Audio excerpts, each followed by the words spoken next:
Beberapa video sebelum-sebelumnya kita sudah membahas saham murah. Yang pertama ada saham termurah yang syariah. Nah, kalian bisa tonton. Lalu yang kedua ada 4 saham pilihan di 2025. Nah, di situ pun juga ada saham termurah. Akan tetapi ada yang komentar, sayangnya saham-sahamnya rata-rata di pertambangan. Karena komen tersebut, kita akan bahas video kali ini. Saham termurah di luar sektor pertambangan. Siapa saja saham-sahamnya?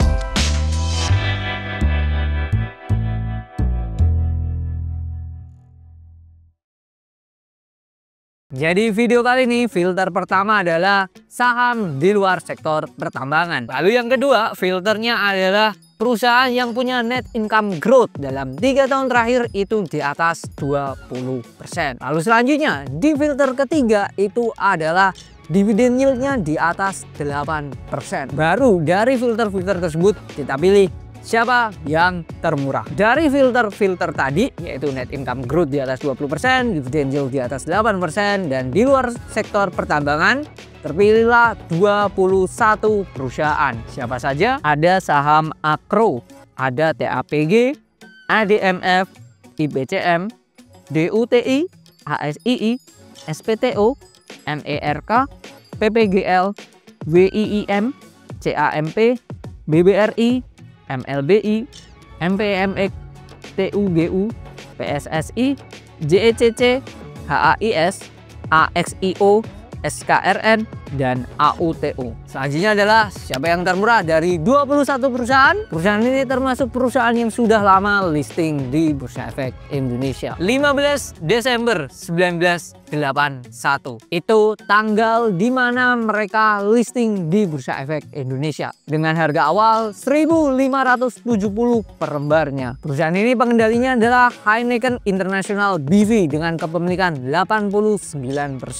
Sisanya dimiliki oleh masyarakat. Net income growth dalam 3 tahun terakhir ada di 55,12%. Dividen yieldnya termasuk jumbo yaitu 9,61%. Selain itu perusahaan rajin bagi dividen 2 kali dalam 1 tahun. PI rata-rata perusahaan dalam 3 tahun terakhir ada di 20,13 kali. Kondisi sekarang PI-nya ada di 12,64 kali saja. Perusahaan tersebut adalah Multi Bintang Indonesia Tbk atau kode sahamnya MLPI. Perusahaan selanjutnya mereka hampir mirip dengan MLBI. Kemiripannya ada di mereka sering bagi dividen 2 kali dalam 1 tahun. Net income growth dalam 3 tahun terakhir ada di 47,69%. Dividen yieldnya ada di 10,66%. PI rata-rata perusahaan ada di 16,37 kali. Kondisi sekarang PI-nya ada di 10,38 kali. Perusahaan tersebut tidak lain dan tidak bukan adalah perusahaan yang identik dengan UMKM, yaitu Bank BRI atau kode sahamnya BBRI. Perusahaan selanjutnya listing pada 4 April 1990. Dalam 3 bulan terakhir perusahaan ini harga sahamnya telah turun 8%. 8% termasuk besar karena perusahaan ini termasuk kategori blue chip. Net income growth perusahaan dalam 3 tahun terakhir ada di 27,93%. Dividen yield perusahaan ada di 10,81%. Sama dengan sebelum-sebelumnya yaitu MLBI dan BBRI, perusahaan ini juga sering bagi dividen 2 kali dalam 1 tahunnya. PI rata-rata dalam 3 tahun terakhir ada di 8,72 kali. Sedangkan saat ini PI rasio perusahaan ada di 5,64 kali saja. Perusahaan tersebut adalah Astra International, kode sahamnya ASII. Selanjutnya perusahaan ini listing pada 1 September 2021 dengan harga awal 300 per lembarnya. Meskipun baru listing di Bursa Efek Indonesia, perusahaan ini termasuk rajin bagi dividen dan termasuk jumbo. Dividen yieldnya capai 9,25%. Net income growth dalam 3 tahun terakhir ada di 104%. PI rata-rata perusahaan dalam 3 tahun terakhir ada di 7,13 kali. Kondisi sekarang PI-nya ada di 4,73 kali. Perusahaan tersebut adalah Hasnur International Shipping dengan kode saham HAIS. Selanjutnya perusahaan yang merupakan anak usaha dari Saratoga. Saratoga ini sebagai pengendali dengan kepemilikan 56,69%. Net income growth dalam 3 tahun terakhir ada di 64,38 kali. Dividen yieldnya termasuk besar dibandingkan perusahaan-perusahaan sebelumnya.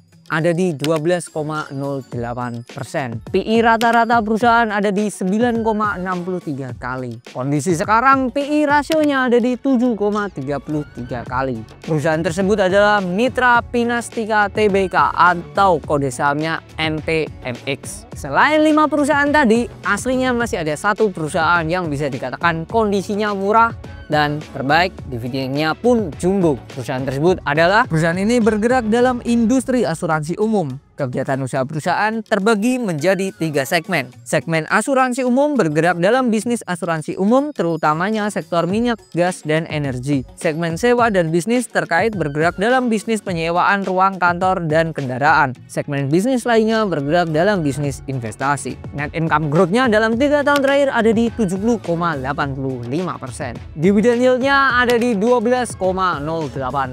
PI rasio rata-rata dalam 3 tahun terakhir ada di 6,86 kali. Kondisi saat ini PI-nya ada di 4,93 kali. Perusahaan tersebut adalah Asuransi Tugu Pratama Indonesia, kode sahamnya Tugu, yang merupakan anak perusahaan dari Pertamina. Jadi itu saham-saham murah di luar sektor pertambangan. Menurut kalian mana yang menarik? Semoga bermanfaat dan jangan lupa lakukan riset kembali sebelum melakukan keputusan. Dan sampai jumpa di video lainnya.